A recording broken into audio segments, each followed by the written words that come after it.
જામનગર જિલ્લાના દડિયા ગામ જેને દેવભૂમિ તરીકે ઓળખવામાં આવે છે, ત્યાં ભાનુશાળી સમાજના અનેક દેવસ્થાનો આવેલા છે. આ ગામમાં હરવરા પરિવાર દ્વારા શ્રી સુરપુરા દાદા અર્જુન બાપાના મંદિરનું નવનિર્માણ કરવામાં આવ્યું.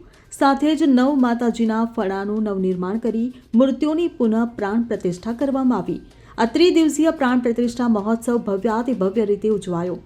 પ્રથમ દિવસે હરવરા પરિવારની દીકરીઓએ માતાજીની મૂર્તિઓના સામૈયા કર્યા અને નવચંડી મહાયજ્ઞની વિધિ યોજાઈ, જેમાં 9 દંપતીઓએ ભાગ લીધો. બીજા દિવસે 21 બહેનો દ્વારા વાજતે ગાજતે જળયાત્રા કાઢવામાં આવી.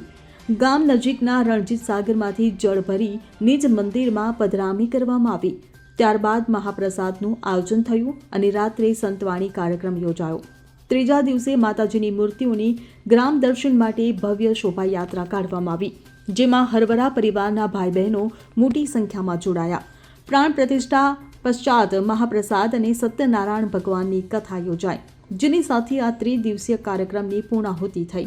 આ કાર્યક્રમનું સંચાલન શાસ્ત્રી મિહિરભાઈ સોનપાલે કર્યું. હરવરા પરિવારે તન, મન અને ધનથી સહયોગ આપી 4 દિવસ બપોર અને સાંજે મહાપ્રસાદનું આયોજન કર્યું. આ મહોત્સવ સમસ્ત પરિવારના સહયોગથી સફળ બન્યો છે. Bureau report CN24 news. હવે જુઓ દેશ દુનિયાની તમામ ખબરો તમારી આંગળીના ટેરવે. ઉઠાવો મોબાઈલ અને Google Play Store પરથી ડાઉનલોડ કરો અમારી CN24 ન્યૂઝ મોબાઈલ એપ.